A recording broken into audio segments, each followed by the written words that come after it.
አዛማዲ ክንደስም መዘኻኸሪ ክንድስም ኣብ ክንድሰብን ነገራትን ቦታታትን ብምእታው ዘገልግል ክፍሊ ሰዋሱ እዩ። ባር ክቡራት ተኸታተልቲ ከምቲ ኣቐዲምና ዝጀመርናዮ ክንድስም ዝብል ትምህርቲ ተማሂርና ነርና ኣብ ናይ ትግርኛ ሰዋሱ ኣከታቲልና ክንመሃሮ ዝጀመርና ሎማዓንቲ ድማ መቐፀልቱ ሒዘልኩም ቀሪበ ኣለኹ። ኣዝዩ ኣገዳሲ ዝኾነ ትምህርቲ እዩ። ነቶም ኣብ ስነ ጽሑፍ ናይ ትግርኛ እትግደሱ ኣብ ግጥሚ ኣብ ተዋስኦ ኣብ ዝተፈላለየ ዛንታታት እትጽሕፉ ትግርኛ ቋንቋ እትጽሕፉ እትግደሱ ሓፈሻው ማለት እየ ኣዝዩ ከገድሰኩም እዩ። ምክንያቱ ትግርኛ ነማዕብሎ ክንክእል ኣለና። ቀደምሲ ዝተፈላለዩ ቋንቋታት ነይሮም ኣሽሓት ቋንቋታት ነይሮም፣ ገሊኦም ግን ጸኒቶም ተሪፎም። ንምንታይ ጸኒቶም ተሪፎም ድሕር ኢልና ሰኣን ዝከናኾኖ ጸኒቶም ተሪፎም ማለት እዩ። ስለዚ በብወገንና ኣነ ከዓ በታ ንእሽተይ ዓቕመይ ትግርኛ ቋንቋ ንምምዕባል እዚ ትምህርቲ እዚ የዳልዎ ኣለኹ ማለት እዩ። ካልኦት ድማ ከምኡ ፃዕርታት እንተዳ ኣካይድና ኣዝዩ ክምዕብል እዩ ማለት እዩ ቋንቋ ትግርኛ። ክፍልታት ክንድስም ኢልና ኣብ ዝሓለፈ ግዜ ጀሚርናዮ ነርና። ክፍልታት ክንድስም መጀመርታ ቀዳማይ ግላዊ ክንድስም ኢልና ርኢና ነርና። ካልኣይ ኣመልካቲ፣ ሳልሳይ ዘይውሱን፣ ራብዓይ ኣዛማዲ፣ ሓምሻይ ናይ ሕቶ፣ ሻድሻይ ናይ ኣሃዝ፣ ሻብዓይ ኣንጸባራቒ፣ ሻምናይ ሓድሕዳዊ፣ ታሽዓይ ናይ ዋንነት ክንድስም እዮም ኢልና ርኢና ነርና። እዚኦም እትዮም ኣርእስትታት ናይ ክንድስም እዮም ማለት እዩ፣ ክፍልታት እዮም። ክሳብ ሳልሳይ ክፋል ርኢናዮ ነርና። ራብዓይ ክፋል ድማ ሎማዓንቲ ኣዛማዲ ክንድስም ዝብል ክንርኢ ኢና።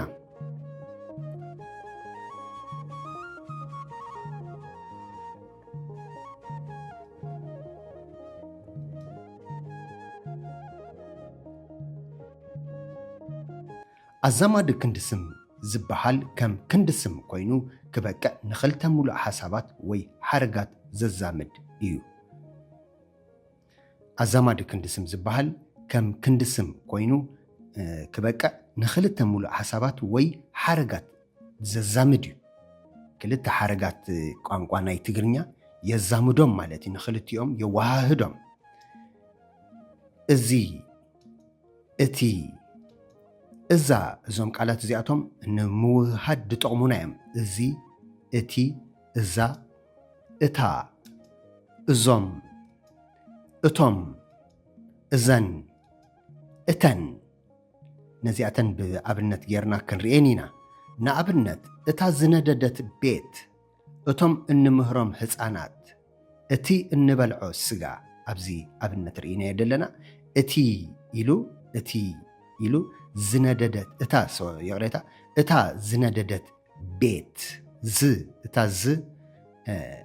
ተዛምድ ያደላ እታ እዚ ክንድስም ክኾን ከሎ ከዓ የዛምድ ይደሎ ዝነደደት ቤት። እቶም እንምህሮም ህፃናት እዚኣ ተዛምድ ያደላ ከነብርሆ ኢና። እቲ እንበልዖ ስጋ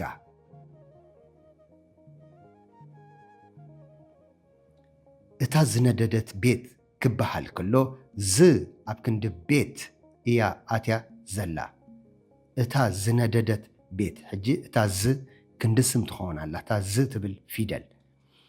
ንኣብነት እታ ዝነደደት ኣበይ ኣላ ኢልና ክንሓትት ከለና እታ እትብል ቃል ንቤት ተመልክት ኣላ። ነታ ቤት ዝነደደት ተመልክት ኣላ። ንመረዳእታ ክኾነና ሓደ ኣኮይ ኣብ ከረን ኣሎ፣ ክልተ ኣኮይ ሃብታም እዩ፣ ነዚአን ክልተ ከነዛምደን ኢና ኣኮይ ኣብ ከረን ኣሎ ኢልና ኣኮይ ሃብታም እዩ እታ ኣኮ ሓደ እዩ ሕጂ እሱ ኣብ ከረን ኣሎ ሃብታም ድማ እዩ ስለዚ ከነዛምደን ኢና እዘን ክልተ ሙሉእ ሓሳባት ክዛመዳ ከለዋ ከምዚ ዝስዕብ ይኾና ሓደን ክልተን ንድምረን ኣለና ማለት እዩ እቲ ኣብ ከረን ዝኣሎ እታ ዝኣሎ ምስ ተዋሃደት ዘሎ ትቕየር ኣላ ማለት እዩ ኣኮይ ሃብታም እዩ እቲ ኣብ ከረን ዘሎ ኣኮይ ሃብታም እዩ ዘሎ ዝኣሎ ያ ነይራ ብዚኣ ተዛሚደን ክልቲአን እቲ ኣብ ከረን ዘሎ ኣኮይ ሃብታም እዩ ነዚአን ክልተ ጠርኒፍናየን ኣለና ኣብ ሓደ ማለት እዩ እዚ ኣብዚ ነይራ ማለት እዩ እዚኣ ቀዳመይቲ ሙሉእ ሓሳባት እቲኣ ካልአይቲ ከዓ እዚኣ ሙሉእ ሓሳባት እዚኣ ክልተ ግዜ ኣቢልያ ኣለኹ እዚኣ ከዓ ከረን ከዓ ንእያ እዚኣ ንማለት እየ ኦኬ ስለዚ እቲ ኣብ ከረን ዝኣሎ ዘሎ ትቕየር ኣላ ማለት እዩ ሽዑ ኣኮይ ሃብታም እዩ ኣብ ሓደ ሰንተንስ ኣብ ሓደ ሙሉእ ሓሳባት ጌርናዮ ኣሎና ማለት እዩ እንቀፀል ኢና ለ ካልኣይ ኣብነት እቲ ስጋ ጨንዩ ነበረ ክልተ እቲ ስጋ ተደርብዩ ነዚአን ክልተ ከነዋሃህደን ኢና ሓደን ክልተን ክድመራ ከለዋ እቲ ወሲድናዮ ኣሎና እቲ ትብል ቃል ወሲድናዮ ኣሎና ስጋ ጨንዩ ነበረ እዚአን ክልተን እቲ ሓንቲ ወሲድና ኣለና እቲ ማለት እዩ ዝጨነወ ስጋ ጨንዩ ነበረ ሕጂ ገይሩ ደሚርዎን ኣሎ ዝጨነወ እዚኣ ጨነወ ሰ ዝወሲኸላ እቲ ዝጨነወ ስጋ ከዓ ካብ ክልቲአን ሓደ እየን ትወስድ ማለት እዩ ስጋ እንታይ ኮይኑ ተደርብዩ ስለዚ ክልቲአን ተዋሃሂደን ኣለዋ ማለት እዩ ኣብነት ሓደ እቲ ስጋ ተበሊዑ እቲ ስጋ ጥዑይ ኣይነበረን ነዚአን ክልተ ከዓ ከነዋሃህደን ኢና ኣብዚ እቲ እትብል ደላ ሓንቲ ካብኣተን ንወስድ ማለት እዩ ኣብ ክልቲአን እቲ ሓንቲ ወሲድና ኣለና ተበሊዑ ትብል ደላ እተበልዐ ሕሉፍ ስለ ዝኾነ እተበልዐ ስጋ ካብ ክልቲአን ስጋ ትብል ቃላት ድማ ሓንቲ ንወስድ ስጋ ጥዑይ ካብዚኣ ወሲድና ያለና ማለት እዩ ጥዑይ ኣይነበረን እቲ ስጋ እቲ እተበልዐ ስጋ ጥዑይ ኣይነበረን መፅሓፍ ተተርጎመ ክልተ ሸይጠዮ እዚአን ክልተ ክወሃሃዳ ከለዋ ድማ እቲ እተተርጎመ መፅሓፍ ሸይጠዮ በዚኣ ጌርና ደሚርናየን ኣለና ንክልቲአን ኣዛሚድናየን ኣለና ኣዛማዲ ክንዲ ስም ዝሓዘለ ሕቶ ኣበዩ እቲ እትበልዓሉ ቤት መግቢ ኣበዩ እቲ እትበልዓሉ ቤት ምግቢ እዚ ሕቶ ኮይኑ ክንዲ ስም ዝሓዘለ እዩ ኣዛማዲ ክንዲ ስም ዝሓዘለ እዩ ለ ንኡ ዲኻ ዶ ኢኻ እውን ክትብል ትኽእል ኢኻ ንኡ ዲኻ ወይ ድማ ዶ ኢኻ እትደሊ በዚኣ ክንዲ ስም ትኾን ኣላ ማለት እዩ ኣዛማዲ ክንዲ ስም ርሑቕ ዲኻ እትኸይድ ርሑቕ ዶ እዩ እቲ እትኸዶ እዚኣ ሓሲበያ ሓደ ፊደላት ኣብ ክቕልጥፍ ከለኹ ኣብቲ ታይፒን ቁርብ ክስታይ ገይረ ኣለኹ ከምዚኣ እያ ግን ርሑቕ ዶ እዩ እቲ እትኸዶ እታ ትብል ደላ ኣዛማዲ ትኸውን ኣላ ርሑቕ ዶ እዩ እቲ እንኸዶ ክንድስም ክኾን ኣሎ እቲ መተሓሳሰቢ ሓደ ሕቶ ኣዛማዲ ክንድስም ምስ ዝሓዝል እቲ ናይ ምህላው ግሲ እቲ ግላዊ ግሲ እዩ ይኸውን። ስለዚ ኣበይ ኢኻ እትኸዶ ዘይኮነስ ኣበይ ኢኻ እትኸዶ ዘይኮነስ ኣበይ እዩ እቲ እትኸዶ እዚ እንታይ እንድሕር ኮይኑ ኢልናዮ ሓደ ሕቶ ኣዛማዲ ክንድስም ምስ ዝሓዝል ስለዚ እዚ ኣዛማዲ ክንድስም ስለ ዝኾነ ኣበይ እዩ እቲ እትኸዶ ክንዲ ኣበይ ኢኻ እቲ እትኸዶ እንብል ኣበይ እዩ እዩ ድብል ቃል ወሲኽናላ ኣለና ማለት እዩ። እዚኣ እዩ ነቲ ክንድስም እተመልክት እያ። ኣበይ እዩ እቲ እትኸዶ ምባል ይምረፅ። ከምኡውን ኣበይ እዩ ዓድኻ ኣብ ክንዲ ምባል ኣበይ እዩ እቲ ዓድኻ ክትብል ተመራፂ እዩ። ብፍሉይ ነቲ ዓድኻ ዝውክል ክንድስም የእቲና ኣለና ማለት እዩ። ኣበይ እዩ እቲ ዓድኻ መዓስ እዩ መርዓኻ ክትብል ትኽእል ኢኻ።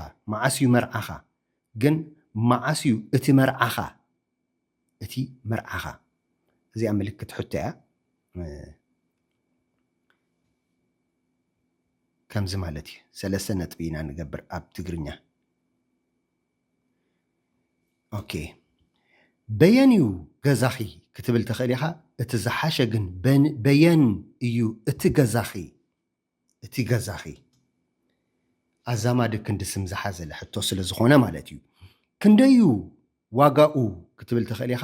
እቲ ዝበለፀ ግን ክንደዩ እቲ ዋጋኡ ክንደዩ ጭንቅኻ ክንደዩ እቲ ጭንቅኻ ክትብል ትኽእል ኢኻ።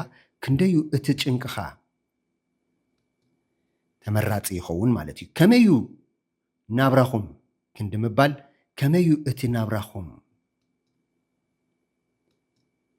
ኣስተውዕሉ። መዓስ እዩ ዝኣቱ መዓስ እዩ ኸ ዝኣቱ ዝብል ሕቶ ክለዓል ይከኣል እዩ። መዓስ እዩ ዝኣቱ መዓስ እዩ ኣብ ገሊኡ ኣብ ገሊኡ ከዓ ንጥቀም ኣለና። ከመይ ከመይ እዩ እዚ ወይ ዚ ማለት እዩ ኣብ ሰራሒ ወይ ዚ ኣብ ሰራሒ ህልዊ ወይ ሕልፍ ግሲ ንጡፍ ክኣቱ ከሎ ግን ኣብ ተሰራሐ ግሲ ልኡም እዩ ዝኣቱ። እቲ ልኡም ዝኸውን እዩ ዝኸውን ደሎ እቲ ዝ ወይ ድማ ዚ ማለት እዩ ኣብ ሰራሒ ህልዊ ወይ ሕሉፍ ግሲ ክኸውን ከሎ ንጥቀመሉ።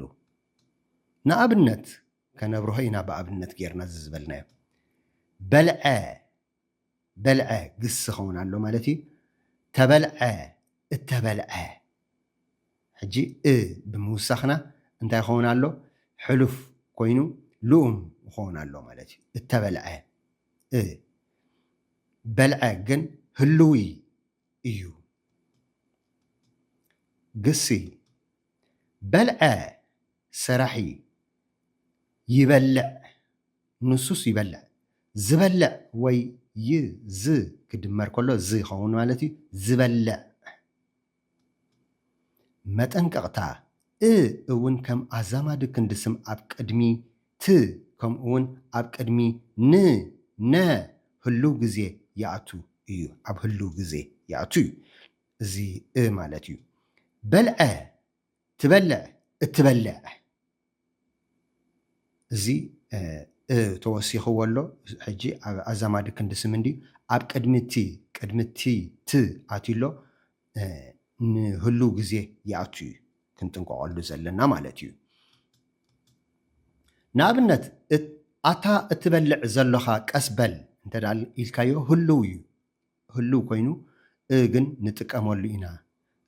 ዝን ጥራዩ ኣብ ሕሉፍ ኢልካ ድድምደም ኣይኮነን። ምክንያቱ ትግርኛ ኣዝዩ ሰፊሕ እዩ። እቶም እንበልዕ ዘሎና ንጠንቀቕ እቶም እንበልዕ ዘሎና ንጠንቀቕ እውን ኣትሎ ብዚ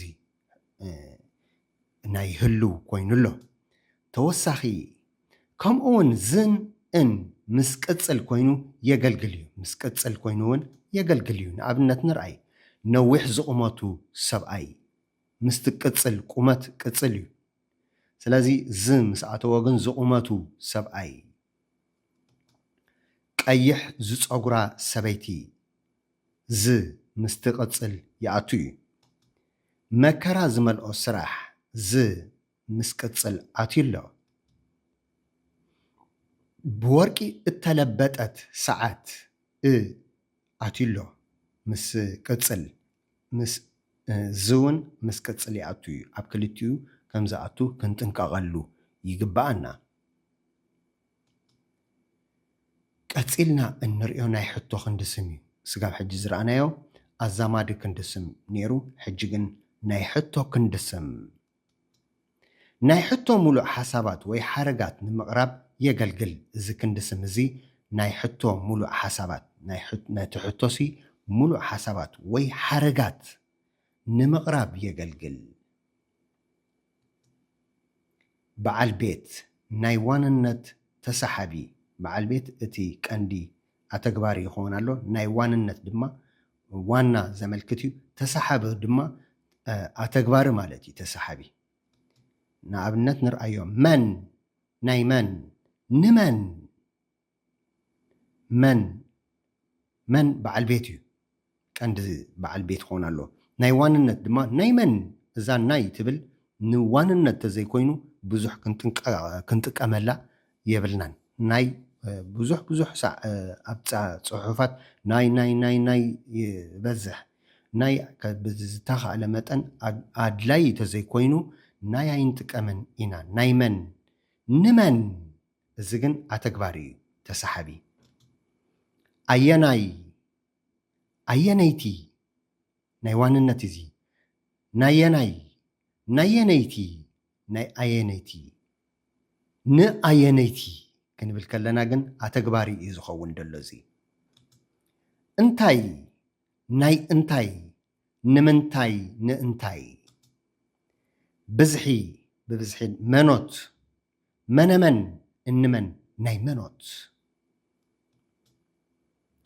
أينوت ناي أينوت نأينوت نينوت دمان بلينا كندي ناي كندي نخندي كمون بانتاواي كنتقم كلنا بانتاواي كنتقم كلنا نصلا بزحي تبعتاي انتاواي انتاوت نصلا مالت نصل مالتي بزح خا ببزح مالتي انتاوت انتاواي انتاوت أنستاي انتاوتايتي دبلون اللو أبقى عدي انتاوتايتي زبلو اللو تتقرنيا أب ما أخل أسمرا الزرب في اللي دبلا خون خل أب مايمنة في اللي دبلا خون خلي أب تأتاقما أب شرا دما كالك خوني خلي سلازي نقول له زما كلينا نتقم نحنا جن حنسب بنايتيوم مالتي انتاوتوت أبقى عد انتاوتوت يوم دبلخا منيو زخ حدني زمن نتصل يخون الله مالتي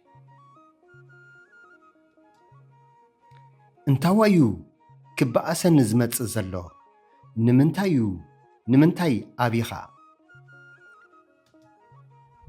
أينايو قتال أبوخا أينايو زي أتكبار خونالو نمن كنمرت